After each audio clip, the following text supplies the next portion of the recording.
Well, welcome back everyone to the afternoon session of the Smart Built Environment Forum, the second edition. Now, this afternoon is dedicated to the community management industry, which is sponsored by the Luxury Owners Association Management Services.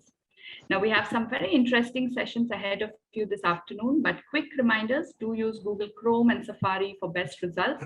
Do check out the menu bar to explore the meeting opportunities and make use of the event feed, because we would like to know your thoughts on the discussions, or even just drop your e-visiting cards.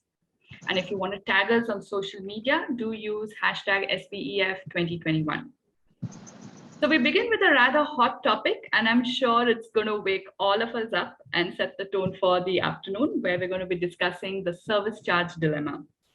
We have with us a very interesting panel, so let me quickly introduce you before we get into the discussion, starting with Dr. Mahmoud Burai. He is the Senior Advisor at RERA. We also have with us Mr. Francis Giani, the Chief Community Management Officer at Nakheel Properties. And also joining us is Ms. Rachel Tudor, the COO of MCM. And we also have Mr. Naser Barhoum, the Executive VP Real Estate of 360 Communities. And moderating the session for us this afternoon is Mr. Waqar Hasan, CEO of Itihad Community Management. So viewers, please note that you can post in your questions in the chat box, and a panel will address them during the course of the discussion. And we do have the event feed, as I said before, where we can take the discussion post the session. So over to you, Mr. Waqar. Thank you very much, Megha. It's indeed a very interesting topic, and something that attracts a lot of interest from investors, community managers, and regulators as well. So I'll start with the first question that often pops up, and sometimes the situations arise where people question, what if a significant number of owners do not pay their service charges on time? What happens? Who becomes liable? What happens to the property? Who is responsible for what? I'll direct this question to Rachel to begin with. Rachel. Hi, good afternoon, everybody. It's good to be here, and thanks for everybody for joining. So yes, that's a hot topic, because as you know, especially during the COVID period over the last 2 years, there's been a lot of delinquent payments and shortfalls in the service charge accounts. So what do we do? So essentially, in such circumstances, the payments need to be prioritized. Now, these services that we prioritize are ones which will directly affect the impact and well-being of the building of the residents. So predominantly, that means utility payments. And unfortunately, usually this is to the detriment of some of the service providers, where their payments, they suffer, their payments are often delayed as they're limited funds to pay all the payments at the same time. So this is generally what happens when there's a shortfall. Right. Mr. Francis, do you have anything to add to what Rachel just said? Yes, hello, everybody. I think Rachel is quite correct. You start to need to prioritize, but I think there's a larger issue here in question, and that's the fact that in the end, the more people do not pay their service charges, the value of their property actually goes down. And I think people do not really understand the consequences of this, because a delinquent building in the end ends up with, let's say, for example, you only prioritize the utilities, with basic utilities being paid, waste management not being managed, etc. So I think there's a large educational piece that's also our responsibility to our owners. Sometimes our owners or investors, they think, what, I can get away by not paying, and maybe it's a quick win for me, especially over the past few years with COVID. But it actually do affect the value of my property. Remember then that if service charges are not being paid, it means that there's a cash flow issue. If there's a cash flow issue, that will mean that the maintenance of the building and the upkeep, whether that's, so let's say, for example, you have concierge services. That's one of the first things that will disappear. That, of course, will have a snowball effect going to your tenants, leasing, etc. And in the end, in the long run, that is not going to be in the best interest of the owner. Now, I think the question that you want to ask here is maybe what can be done currently in a situation where people do not pay their service charges? How do we force them? How do we apart from education and waiting for it to happen, how do we go further, and how do we get the support from the regulators to help us to get this in? Because there's also the other question currently with the new JOP law. If the owners associations as an entity is not there currently, who is the entity that in the end will be responsible for the overall liabilities? Is that going to be the managing agent? That's actually I think that's something we should also ask. Right. Mr. Naser, what is your take on this? If significant owners do not pay the service charge, how bad can it get? Like Francis said, Rachel said prioritize utilities. Francis said, concierge could disappear. What's next? Well, I do agree actually with both Rachel and Francis about what they have said and about the issue of the cash flow shortage. This issue of the cash flow shortage could affect not only utilities payments, but necessary life and safety system maintenance in the systems in the buildings, whether that in terms of fire alarm, fire protection system, elevators, cradles, and all the certifications that should stay in place to ensure that all residents and owners and visitors stay safe while they are in the buildings. Also, at the same time, the insurance coverage should not be jeopardized by lack of maintenance of the life safety system. So most of the cash would go towards the upkeep of the common areas in terms of keeping the, of course, power, the chilled water running, as well as the most important systems in the building.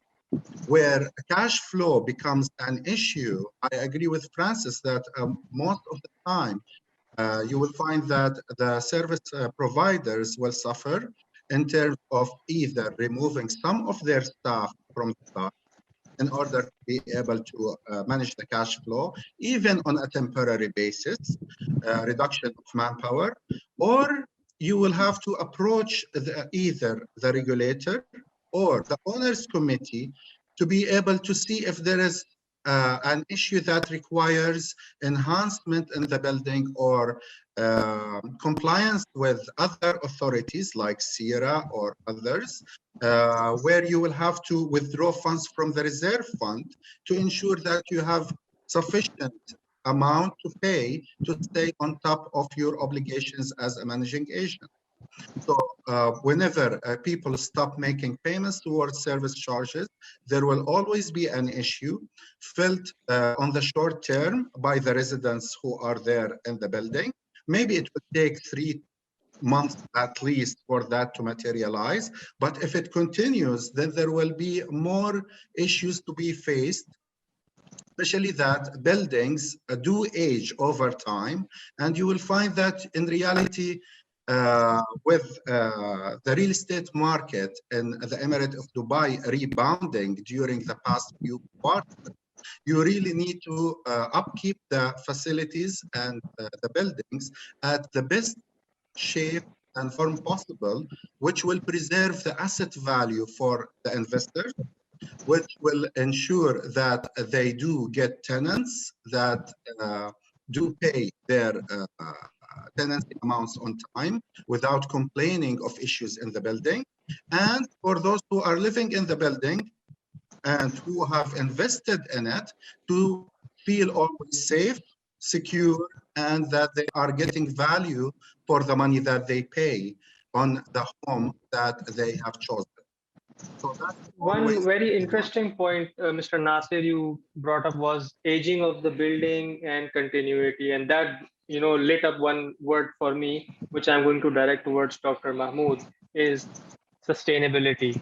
So how would you link sustainability, and if significant owners do not pay service charge? Dr. Mahmoud, over to you. How do you look at this difficulty of, if people don't pay the service charge, how bad can it get? How will it affect sustainability of the market and the buildings? Thank you so much, Mr. Waqar. Thank you, everyone. Great points raised here by the great panelists. Well, let me first, we ask ourselves the question, why owners don't pay service charge? This is an important question. you will have different types of owners. Those who don't want to pay because they're not convinced actually that they should pay service charge. We still have owners come and say, why we pay service charge? What is it for? We don't use the common areas. We're not involved. We just, so we need, that requires awareness and education, and that requires a good relationship with the managing agent. The question here is that we recognize that there will be an issue of defaulting. And this is why the new law 6 of 2019 dealt with this. And there is a clear instructions. And I would love to say here, and frankly speaking, after the new law, if there is a disconnection in any building, and we've seen in a couple of buildings, especially in hot weather, I think it comes to start with, it's the fault of the managing agent because they did not take the right action to start with, giving the tools that they have now in the new law. So now with the 30 days notice through Mulak system, after that you go to the dispute center and you can block this property from sale, you can block it from rental renewal, and you can put a lot of pressure on the owners. Owners who don't pay service charge, they cannot be in the owners committees and so on. From our side as regulator, we also recognize that there is some time a delay on approving budget. So we make sure that we approve budget on a fast track, given that they abide by our guidelines. In addition to that, we always ask the managing agents to work with owners committees when the budget is approved.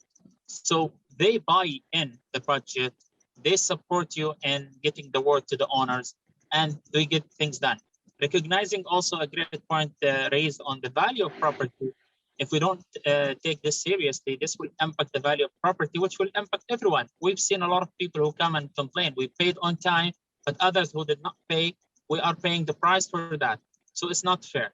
So we need to make sure that in a good relationship between the regulator and the managing agents with education and awareness, we get the owners to recognize the importance. It's important for the sustainability of your building. It's important for the value of your building. It's important for the image of Dubai. We cannot accept nowadays hearing about disconnection of cooling in one of the building or disconnection of electricity. This should not happen here in Dubai. So thank you, Dr. Mahmoud. One very important point that you raised was, why don't owners pay? There is the next question which is coming to that. And another key point that you raised was that just slipped my mind, and it was related to sustainability. When that will pop up, I will bring that question back. But let me take the discussion forward. All bills follow a regular cycle, and this was something you said, why owners don't pay, because the first thing when you expect someone to pay is you need to send them an invoice. Only when somebody will receive an invoice, we can then expect a payment to come. So we see that, district cooling, Etisalat, do telecommunications, phone, car registration, our insurance, everything follows a cycle. Car renewal is annual, phone bill is monthly, Diva bill is monthly. Why we don't have the service charge bills that follow a regular cycle in the practical sense, like every quarter or every month, I should receive my service charge bill like any other utility, and we should pay. And before I ask you to answer that question, one key point that slipped my mind has come back to my mind, that which from the conversation of Dr. Mahmoud, not paying service charge is an antisocial behavior because it is negatively affecting your neighbors and the society at large. So that was the key point that I wanted to make from Dr. Mahmoud's conversation. And now taking the question back to why the service charge bills do not follow a regular cycle, or what can be done to make them follow a regular cycle so that payments improve. Rachel, I'll start with you. Well, I think in some way they do follow a cycle. So it is quarterly that it's supposed to be paid quarterly in advance. Now, the key difference between the payments with power, district communication, telecommunication, those are all predominantly variable charges based on usage. And such like the car insurance or the car registration, that's also a fixed charge annually. Now, with the service charge, as you know, it's a budget. In that budget, there's some variable charges, there's some fixed, there's some that need to be paid annually upfront, some that might be ad hoc, daily or weekly. So in that sense, to change the billing cycle would not really work out. Also, the amount of time that is required for billing, it will just involve a lot more manpower, and it will require a lot of automation to change the billing cycle. But it is in a case already in a cycle, it's quarterly, but sometimes there are delays, obviously, in getting the budgets approved, or even from the management companies getting the budgets done in the first place. Yeah, basically. So I think to improve it would be just a case of improving, getting things more streamlined, to get the budgets done on time, to get them out on time, and to get the invoicing done quarterly, which is the cycle that they're actually in. Francis, how would you answer this question? I agree with Rachel. It's quarterly payable, but I think we are still in our infancy with regards to this. If you look at other jurisdictions in the world, whether that's Australia or Singapore or South Africa or the States, it's a very regular thing that happens, and it's monthly that's it's being issued. I think with the new law that's been promulgated, and with MOLAC that's getting more and more advanced, because we're talking about smart built environment, we're talking about moving forward, I think that is definitely something that will be coming in future. I know from our side as well, from a community manager side, it's very difficult to sometimes get your budgets on time, because as we've just heard, it's important to get the buy-in from the owners committee as well.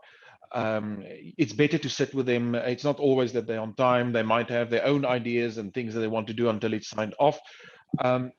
Maybe that can be overcome in future if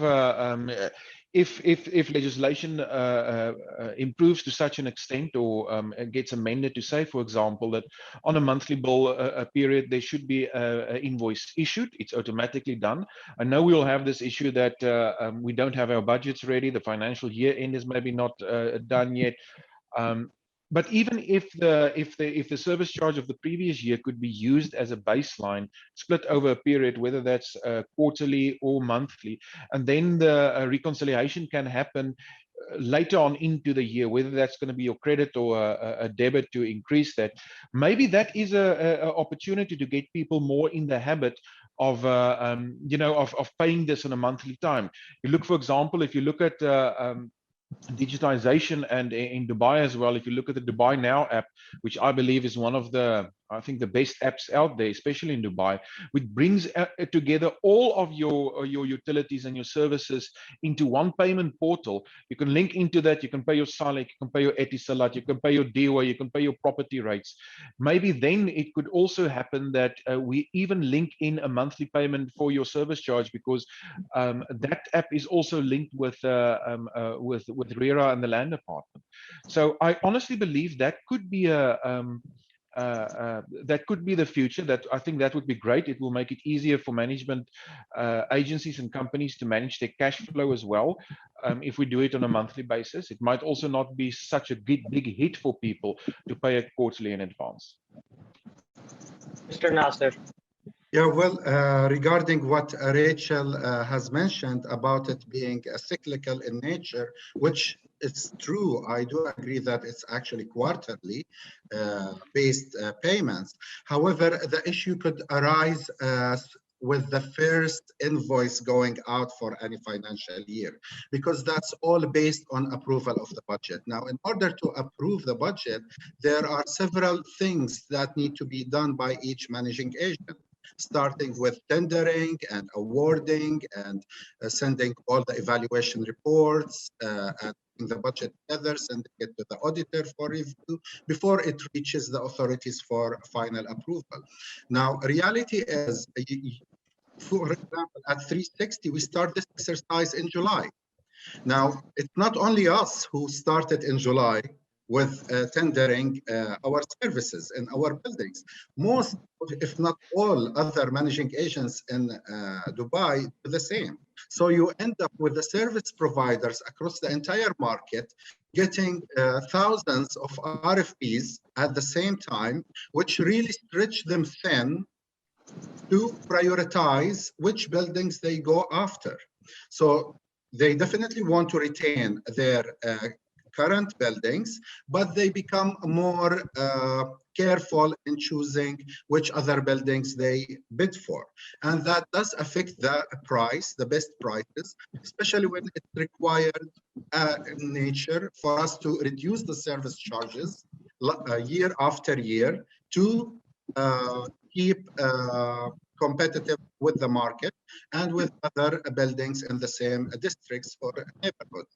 So the service providers end up asking for extension to submit their bids, and based on us getting enough bids, we can decide if we have really received competitive bids from qualified service providers who we can associate our buildings with under our banner as managing agents, because you cannot just deploy a first comer into the market without a history on a critical building, iconic building that you have, and then you fail because it will just affect your brand and your image in the market.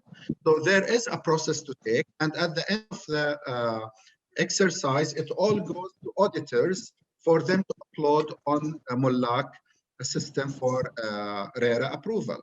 Now, those auditors also start getting hundreds of requests to upload the budgets at the same time, which takes them time to ensure that everything is in order before they upload for final approval by the authorities. So that does take time, which affects the first invoice going out to the client. If we manage to get the first invoice out on time, then I really don't see any issue issuing second quarter, third quarter, and fourth quarter invoices on the scheduled plan. But as Rachel has mentioned, we cannot really move from quarterly to monthly invoicing of service charges unless we do have enough capacity in the system and automation for us to be able to do that with a press of a button. Dr. Mahmoud, how do you look at this issue? I'm a bit more optimistic, maybe. I know that it takes time for the process, and we've been discussing this a lot in RERA, and we have a fast track for those who submit something similar to the year before. So if you submit a service charge that's close to the last year or a little bit lower, so most probably get approval immediately. I think here, two issues. One, if we have issues with the quarter collection. If we do it on a monthly basis, it may even more difficult for the collection and for taking care. And we may have issues with continuity of services and paying utilities and stuff. The second thing is that we need to get banks here involved. And I know that a couple of banks now, they offer owners the opportunity to pay installments on a monthly basis. So if the issue is about affordability, then I think banks can come and jump in and finance at zero interest, as far as I know, the monthly payment by the owners. So if it's about affordability, but here I think most buildings are talking about 3,000 to 4,000 to 5,000 dirhams per quarter, a little bit more.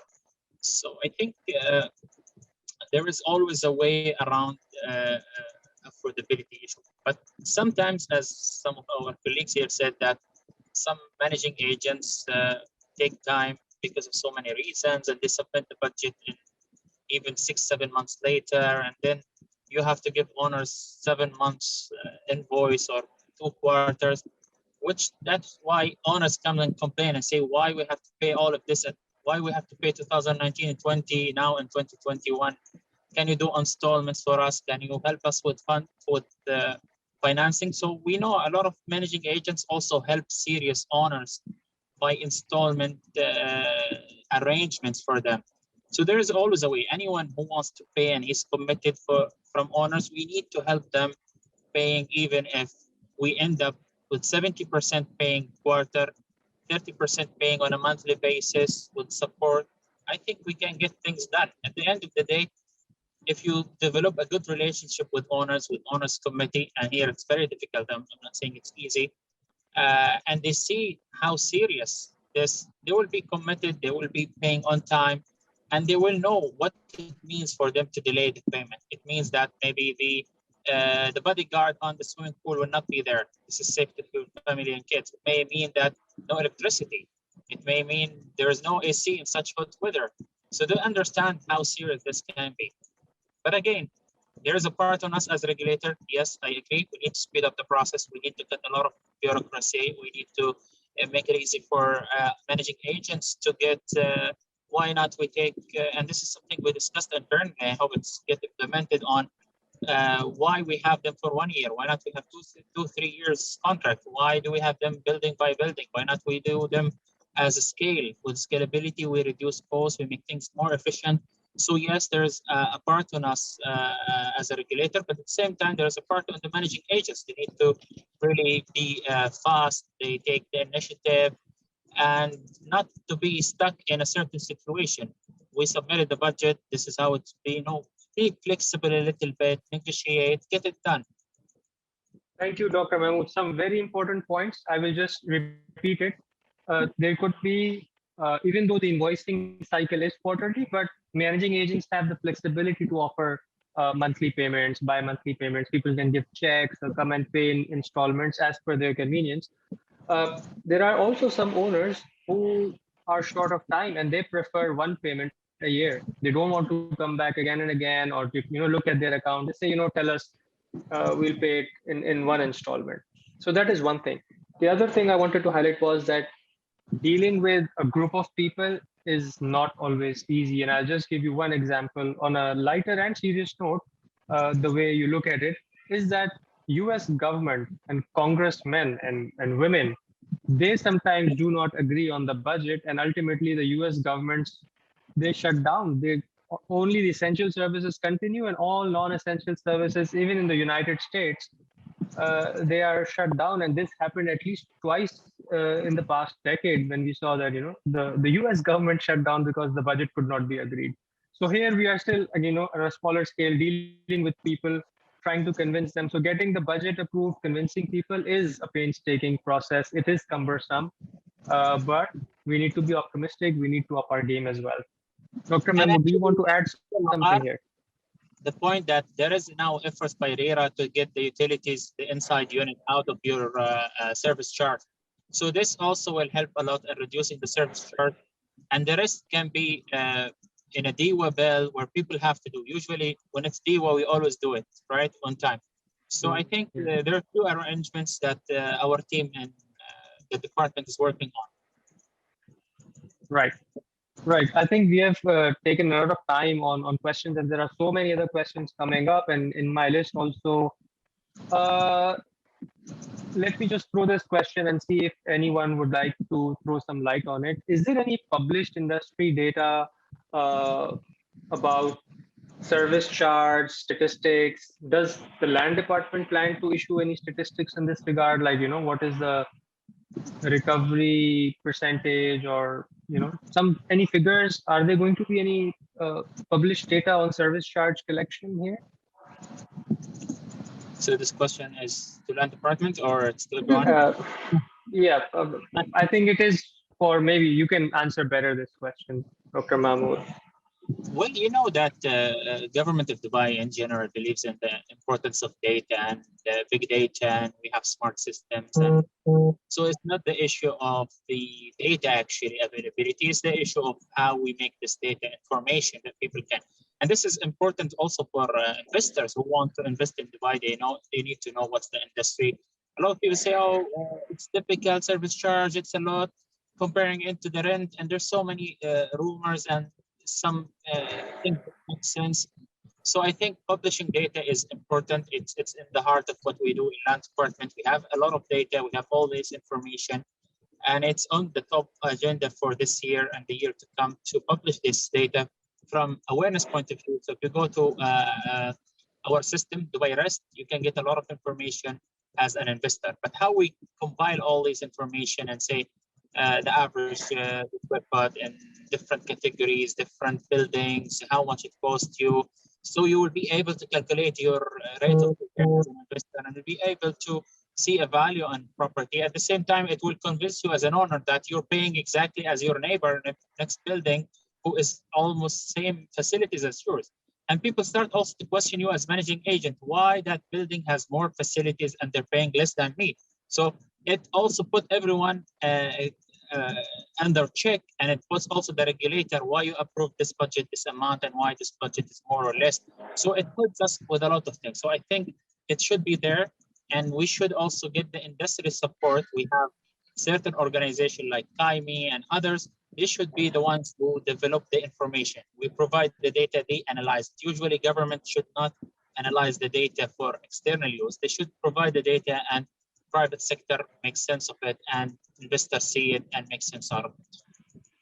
Very interesting point. I think it would be very, very helpful for the investors if they are investing into a property and they could see how much financially healthy that property is. I know elsewhere, prospective owners, they get to see the financials of the building and what is the service charge collection rate. I think in this market still, I see very, very serious investors and professionals, they never ask for financials before buying a property. So they don't know how much that property has reserves, which is a very key. And even the owners don't know this fact, so they can ask a higher price that, my building has got a really very healthy reserve, so I should ask a better price in the market. But even the owners selling it don't pitch this point that, my property is financially very healthy, I should ask a better price.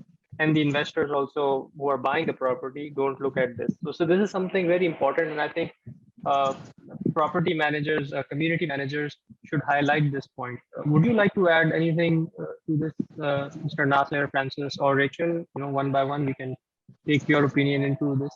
Well, from my side, I believe that any publication of data should come from a third party, okay, definitely to avoid any conflict of interest.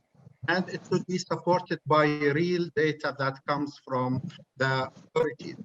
And I believe that we should not look at the entire market with just one eye and say that this applies to all.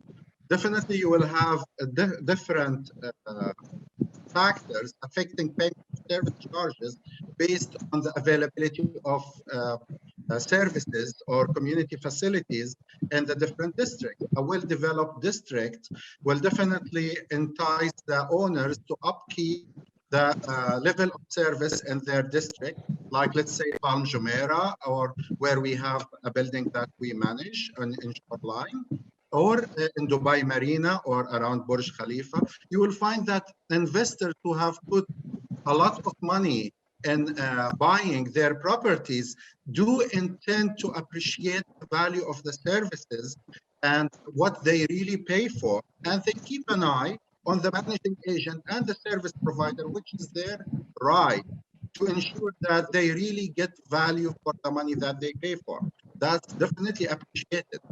There is one issue to highlight is that there is a difference between residential buildings and commercial buildings, because some commercial buildings are at, let's say, low occupancy rate, especially with COVID-19. So many companies have decided to let their staff to work from home, downsize the space that they occupy in the buildings. So you end up with more empty units in commercial buildings, and the investors who own these units really struggle to make payment. So this is an issue that is real, to distinguish between commercial buildings and residential buildings. At the same time, if you look at different districts, Dubai Marina, Jumeirah Lakes Towers, downtown, you'll find that the collection rate in general is higher than other districts where there are less community facilities around the building themselves, allowing the investors to rent out their units at higher value, and therefore they delay their payment of service charge. Thank you, Mr. Naser. Before, because we have got so many questions from the audience, also I'm just looking at that and I've asked how much time we have. So I'll take some questions from the audience and I'll pass them on to you. Mr. Martin Gregory has asked, should an owner vetting system be adopted for future buyer of units? That is, if somebody's already defaulting on service charge payments, should such people be restricting from buying more properties, or before they buy a property, they should be at least, not delinquent on existing property service charges? Would anyone like to comment on this question? I mean, if there is a law that says what happens for defaulter, why do we come up with being more aggressive? I think we should take the carriage as managing agents and go and sell one of the properties. And for those who cannot pay and they don't pay for a long time, why do we give them such a privilege of not paying for 3 years and they're still enjoying? They should pay the price for not being able to if it's 1 month, if it's 1 quarter, economic situation, we understand. But if someone hasn't paid for 5 years and 6 years, we should take we should be courageous enough to sell his property in the auction. So this is what the law says. But restricting them from buying, I don't think this is something that Dubai will do. I agree with Dr. Mahmoud actually on this. We shouldn't interfere with the real estate market cycle. This is an idea, but at the same time, restricting investors from investing more in Dubai, because that could really affect the whole cycle. Some investors have invested at very high prices per square foot, and maybe now they find another opportunity at much lower price per square foot.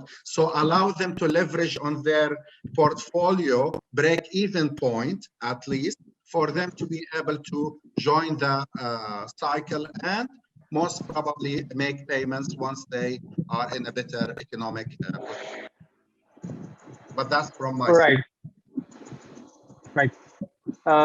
Thank you for that. Let's move on to the list of questions. So one question, this is directed towards community managers. How do you differentiate, or do you have a mechanism to vet people who are genuinely facing a hardship and are unable to pay service charge, and people who are just not taking service charge liability seriously? So do you as community managers look at people facing serious hardship and give them some relaxation and do some vetting of who should get a relaxation and who shouldn't? Francis? I think it depends from case to case. If someone drives up with a Rolls Royce in front of your office and he's owing a lot of service charges, you don't really give him the chance to walk out without at least taking out his checkbook. But it depends from case to case. I think it's very important to work together with the owners committee. The owners committee knows all the gossip and everything that's happening in their building as well. So they will most probably also know who is really, facing a hard time. And from my side, I've always tried to go the extra mile to say, if you want to do a payment plan, we are more than you are more than welcome to try and do that, as long as you can get something out of that owner to pay. Sometimes you do face a situation, and if someone is very open and honest with you, they will say to you that, we are facing hardships, we've lost our job, we need to move back to a country we came from. And in that state, you need to be lenient. But leniency also only goes so far. Then penalties need to start kicking in. I've even done in previous companies where we've assisted owners then to say, if it's going to be difficult for you to keep on paying your service charges, this is just going to get more difficult for you. Why don't we help you in selling your property and before it goes to a more difficult situation? And in many cases, the owner was quite happy with that as well. So I honestly believe it goes from case to case. I don't think there's really a vetting system. I know in some other countries you do have your credit ratings. You can run through a credit rating to understand exactly if this customer is really, you know, if he's over his head in debt.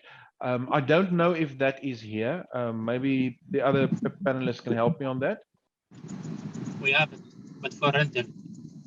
We have it now, so landlords can check on the credit trustworthiness of their tenants before.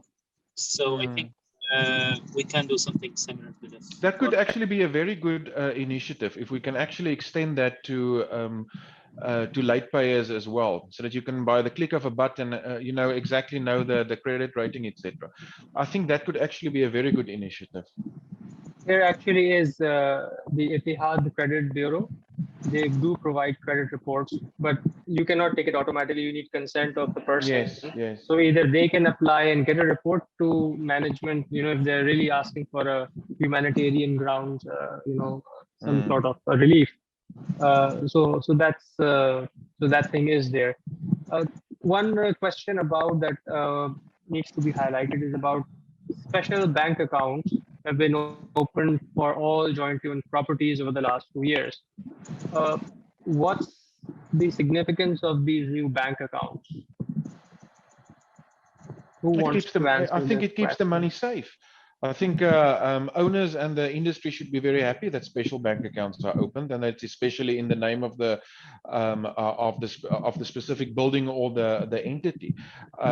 Many years back, you would have had it paid into the community manager's account, which is not the smartest thing to do, because you can quickly get a flight out of here.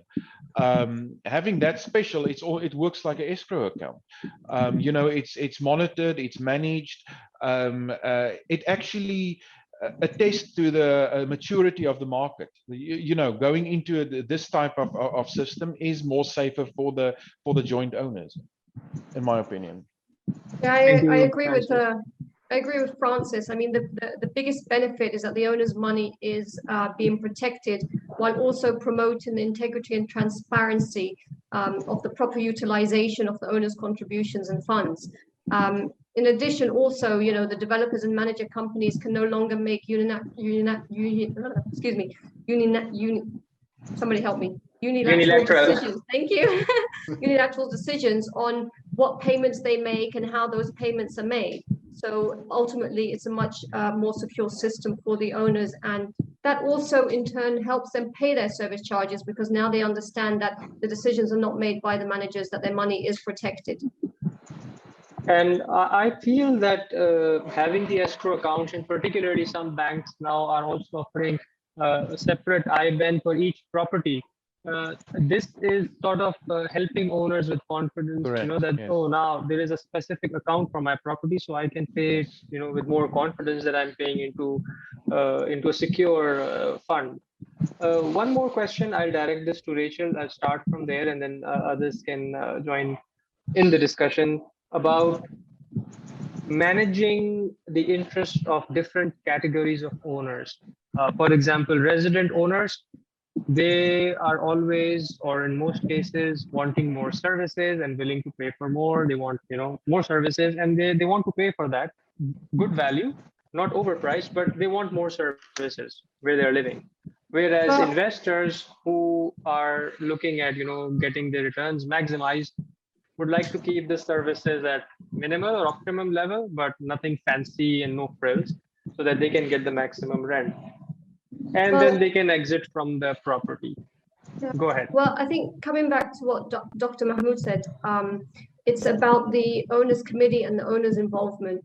You want to get the owners involved in the decisions of the budget and the involvement of the budget and what they want in the building, because when they're involved, then the outcome is more towards what they want. Now, you're always going to have some owners which will want some things and other owners which won't. So it's about coming to a compromise, communicating and letting them understand the impacts of the choices they want, whether it's going to impact the budget or whether it's going to impact the building if they're going to not put something in there, for example.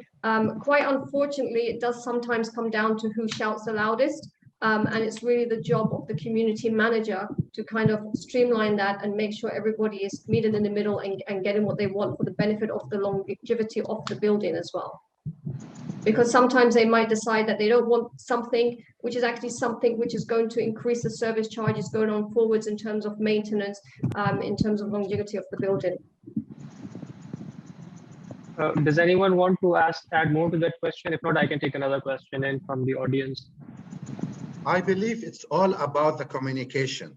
Okay, the more you communicate, whether these are communications going to resident owners or non-resident owners, if you communicate what activities are being done in the building and you do it frequently enough for them to know what they are really paying for and what is going on in their building, then you will find out that most people will appreciate the work that is being done, especially those who are non-resident in the building. Okay, that's a fact. So the more you communicate and you educate owners about the value of the services that they are really receiving or their tenants are receiving in the buildings, you will find that most of them will make payment. It's always a matter of communication. And just like Francis has mentioned about that example of a guy coming in a Rolls Royce, I myself last week met with a person who owes a substantial amount of service charges. And after a long argument about why those service charges need to be paid, all of a sudden he opened his phone and showed me a villa that he intends to buy for 15 million. So he has not paid service charges for 3 years, and then he's telling me, what do I think about a villa that he wants to buy for 15 million dirham? So I just said in my mind, okay, we took like 30 minutes to put this payment plan together, okay, over a few $100,000, and then in reality, this person is able to really pay that just with maybe his credit card on the spot. So the differentiation between genuine owners who have difficulty and those who are not taking service charges seriously depends on how close you are to the owners, okay, and how you engage them in order for them to trust what they pay for and they commit to it moving forward. Thank you, Naser. I'll just take one more question. I think this will be addressed to Dr. Mahmoud. The question is, can RERA make budgets fixed, like Marina area to have a service charge rate between 15 to 18, JVC between 12 and 14, which can, table as per building size, mid-size or high-rise? So this is a question from the audience. Maybe you'd like to answer that. Yeah. Well, we should differentiate between the area and the building. So being in AVC doesn't mean that you are affordable service charge. Maybe a 5-star building with facilities, with swimming pool, with so many things, and that costs money. So the service charge itself is the charge that we pay for the maintaining, operating the common areas and the facilities in the building. So we cannot do such an index that's based on the area. However, we can have an index and a classification based on the building. Buildings that have the following facilities, investment, and stuff, they are in this range of 10 to 12 dirhams per square foot. So we have such information actually, and this is how we approve budgets actually. So we look at the buildings, we look at the classification of this building, and we say that it should be in this range. However, if the managing agent come and convince RERA that there are extra stuff and there are more stuff that's required by owners, then this will they will take it as a point to help with increasing the service charge a little bit to cover that extra cost. So there should be guidance, but it should not be per area different. Yeah, that's a very practical approach to it. And sometimes I give an example to people who ask about the linkage between the locality and the service charge is you get the fuel, gasoline at the same rate throughout the country. So irrespective of you fuel your car from Palm Jumeirah or if you fuel your car from Business Bay, the fuel price is going to be the same. And also, if you buy milk from one shop or the other, the prices are going to be more or less the same. So locality does not really determine the price unless it's something really far-flung. I think you are right. I always give the example of McDonald's. McDonald's in Sharjah is the same as McDonald's in Dubai or Abu Dhabi. But of course, if you want to go for a Big Mac instead of a cheeseburger, it's going to be a little bit more expensive. You pay, you get what you pay for. And I also always give the example, and that's why I really cringe when people say, you know what is a service charge supposed to be in this area or that building? If you have two houses next to each other, let's say it's not in a community. One is a single bungalow, and it has a face brick. The other one is a 3-story house, and it's painted. One is going to be more expensive to maintain than the other one, although both of them are in the same area. So it definitely depends, and I think what the approach of RERA is in this case is quite right. What are the type of services? What is the type of building? What is the type of asset? A building with 5 elevators, of course, compared to a building with 1 elevator, will, even though they're in the same area, will need a little bit more maintenance. So it's very important. Putting it into a bracket I don't think that's the right way going forward. Right. So we are almost near the end of our session. However, there are still more questions. One question I'll take is on the reserve funds. It is a general impression that reserve funds should be much higher than what they actually are. And there may be a shortage in the medium to long term. How is the industry, the managers and the regulators going to address this? Let's start with Naser. Well, as for the reserve funds, just like Francis has mentioned, you cannot compare two buildings to each other and just put one figure to say that this is the right service charge for a reserve fund to levy, whether it's 1 dirham, 2 dirhams, or half a dirham. It really has to do with what assets are installed in the buildings and the lifespan of those assets, and what condition those assets are in right now. Have these buildings been maintained well since construction, or has there been a period of deteriorated planned preventative maintenance?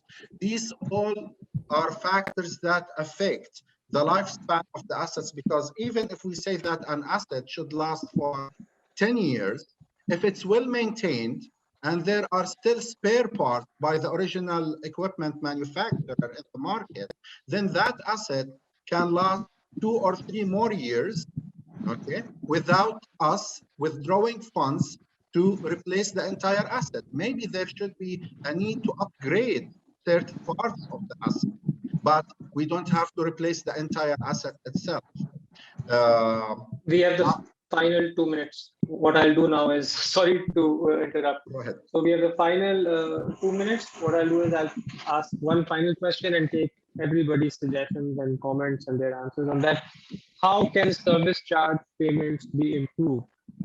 So let's start with in the reverse order. Let's start with Dr. Mahmoud first, and then we'll go back to everyone.